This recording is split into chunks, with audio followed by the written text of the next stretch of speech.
कभी आपने सोचा है हमें जीवा के साथ साथ कान क्यों मिले? अब आप कहेंगे सरल सी बात है, ताकि हम बात करने के साथ ही सुनना भी सीख लें। अब इसका एक और तात्पर्य है। पहले मुझे बताइए, स्वयं की प्रशंसा सुनना किस किस को अच्छा लगता है? सभी को अच्छा लगता है।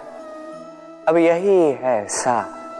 यदि इन कानों से आप स्वयं की प्रशंसा सुनना चाहते हैं तो सर्वप्रथम इस जीवा से दूसरों की प्रशंसा करना सीखें। अब प्रशंसा के विषय में एक अत्यंत महत्वपूर्ण बात आपको बता देता हूं। कभी किसी की प्रशंसा यदि आप करते हैं तो सर्वप्रथम उस व्यक्ति का उत्साह बढ़ जाता है। तत्पश्चात स्वयं यदि झांक कर देखें तो इस मन में भी संतोष और प्रसन्नता आ जाती है।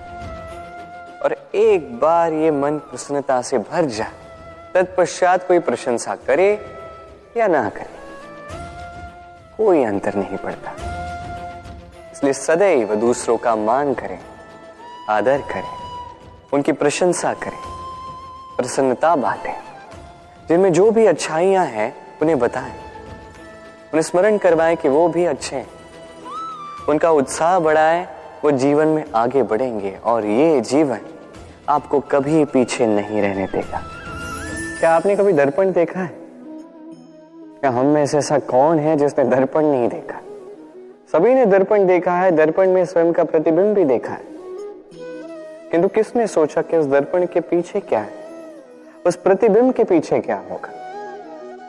होता कुछ ऐसा है कि उस कांच के पीछे एक धातु की परत चढ़ाई जाती है, जिस कारण से जब हम देखते हैं तो हमें अपना प्रतिबिंब दिखता है। अर्थात कांच को कुछ इस प्रकार कर दिया गया है कि प्रकाश जिस ओर से जाता है उसी ओर पुनः वापस लौट के आता है। तभी वो दर्पण कहलाता है। यही है जीवन का सत्य भी। यदि हम अपना पूरा ध्यान केवल लक्ष्य की ओर केंद्रित करते हैं, यहां वहां नहीं भटकते हैं, तो न केवल हम अपना लक्ष्य प्राप्त करने में सफल होते हैं, बल्कि हम दूसरों का मार्गदर्शन करने में भी सफल होते हैं। तो क्या आप बनना चाहेंगे ऐसा व्यक्तित्व? चयन आपका है। पाना और खोना दोनों जीवन के अभिन्न अंग हैं। हम कुछ पाते हैं, कुछ खोते भी हैं। कुछ स्वप्न साकार होते हैं, कुछ लक्ष्य अधूरे भी छूट जाते हैं। जीवन में ये होता ही है, हर एक के जीवन में होता है। किंतु जब भी हम किसी से मिलते हैं, हम कौन सी बातें करते हैं? हम उसी की बात करते हैं जो हमने खोया है। स्वयं भी दुखी होते हैं, सामने वाले के मन को भी दुखी कर जाते हैं। इससे कुछ विपरीत करने का प्रयास कीजिए, सकारात्मक बनने का प्रयास कीजिए। ध्यान उसी पर दीजिए, स्मरण केवल उसे ही कीजिए, महत्व उसी को दीजिए जो आपके पास है। जो आपके पास नहीं, उसकी आस में त्रास क्यों सहना? उसी की गिनती कीजिए जो आपके पास आज यहां वर्तमान में है। जैसे मैं कंस मामा की गिनती नहीं करता जिन्होंने मेरा बालपन झंझोड़ा। मैं गिनती करता हूं यशोदा मैया की, मेरे बलराम दाऊ की, मेरी राधे की, जिन्होंने मेरा जीवन संजोया। सोच, ये सोच सच बनकर सामने आती है, ये कठोर सत्य है। क्योंकि सोच ही वो बीज है जो सत्य रूपी पौधे को जन्म देता है, उसे विकसित करता है। अब सोचिए, यदि ये बीज ये अकड़े का हुआ तो ये छाया नहीं, ये केवल कांटे देगा। वही यदि ये बीज बरगद का होगा तो वो एक ऐसे वृक्ष में विकसित होगा जो अनेक वर्षों तक अनेक पीढ़ियों को छाया देगा, पंछियों को घर देगा। उसी प्रकार ये सोच, यदि ये सोच छोटी सोच हुई तो आपको शंकाएं ही देगी। यदि ये सोच बड़ी हुई तो आपको समाधान देगी। तो सोच समझकर अपनी ये सोच चुनिए। ये सोच आपको शंका भी दे सकती है, समाधान भी दे सकती है। क्या चुनेंगे आप, शंका या समाधान? छोटी सोच या बड़ी सोच? चयन आपका है। जीवन और मृत्यु दोनों जीवन के दो अटल सत्य। जिसने जन्म लिया है उसे मृत्यु प्राप्त होनी है, यही नियति। अब एक बात है, मृत्यु सभी को आती है, जीवन जीना सबको नहीं है। समस्त जीवन व्यतीत कर जाते हैं किंतु जीवन जी नहीं पाते, समझ ही नहीं पाते करना क्या है।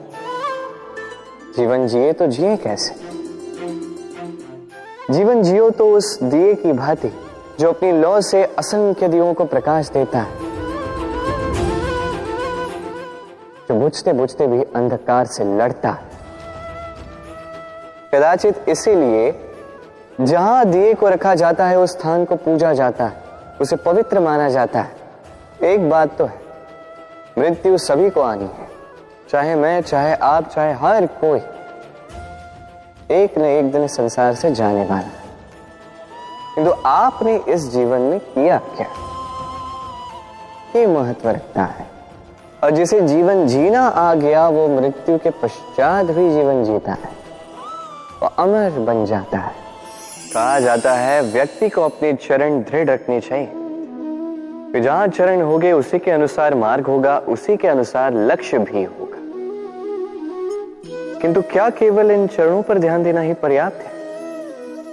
नहीं, इससे कहीं अधिक महत्वपूर्ण होता है आचरण। जैसा आपका आचरण होगा उसी दिशा में आपके चरण होंगे। यदि आपका आचरण उचित हुआ, श्रेष्ठ हुआ, तो देखिए आप पर्वत के शिखर पर भी पहुंच सकते हैं। किंतु यदि ये उचित ना हुआ तो आप उसी शिखर से नीचे धरा पर भी गिर सकते हैं। हाँ, गति के लिए चरणों पर ध्यान देना अति आवश्यक है, किंतु प्रगति के लिए आचरण ही अति आवश्यक है, उसके बिना नहीं होगा। जन्म लेते ही व्यक्ति के लिए ये नाम अत्यंत महत्वपूर्ण हो जाता है। माता, पिता, पुरोहित सारे उन अक्षरों को ढूंढने लगते हैं जिससे आपका नाम आरंभ होगा। किंतु क्या केवल नाम और राशि के एक हो जाने से सब कुछ ठीक हो जाता है? कदापि नहीं, क्योंकि आपके कर्म ये महत्वपूर्ण होते हैं, अन्य कुछ भी नहीं। देखिए, नियति भी आपके कर्मों के अनुसार ही आपका भविष्य नियत करती है। यदि आपको उदाहरण दूं, सोचिए, एक है राम और एक है रावण। दोनों का नाम आरंभ होता है रा से, किंतु एक को मिला भयानक अंत और एक समस्त ब्रह्मांड के अंतर्मन में बस गया। तो स्मरण रखिएगा, ये नाम नहीं, ये कर्म श्रेष्ठ है। यदि आपके कर्म श्रेष्ठ रहे तो आपका नाम कुछ ऐसा बनेगा कि संसार में कोई मिटा नहीं पाएगा। कई बार जब हम कर्म करते हैं, सफलता प्राप्त करते हैं, कठिन परीक्षाओं पर उत्तीर्ण होते हैं, बड़े कार्य करते हैं, हमें लगता है कि संसार से थोड़ी प्रशंसा हमें मिलनी चाहिए, अच्छा लगता है। कई बार हमें लगता है ये हमारे कर्मों का फल भी है, हमें आनंद देता है। किंतु जब हमें ये प्रशंसा नहीं मिलती तब क्या होता है? हम दुखी हो जाते हैं, टूट जाते हैं। ऐसा लगता है किसी को हमारी चिंता ही नहीं है, ऐसा लगता है हमारे आनंद में किसी और को आनंद मिलता ही नहीं है। अनेक विचार आते हैं। किंतु मैं आपसे एक प्रश्न पूछता हूं, अब जो भी कार्य करते हैं, जो भी कर्म करते हैं, क्या केवल प्रशंसा के लिए करते हैं? यदि ऐसा है तो इस विचार को यहीं त्याग दीजिए, क्योंकि ये प्रकृति ये हमें कुछ और सिखाती है।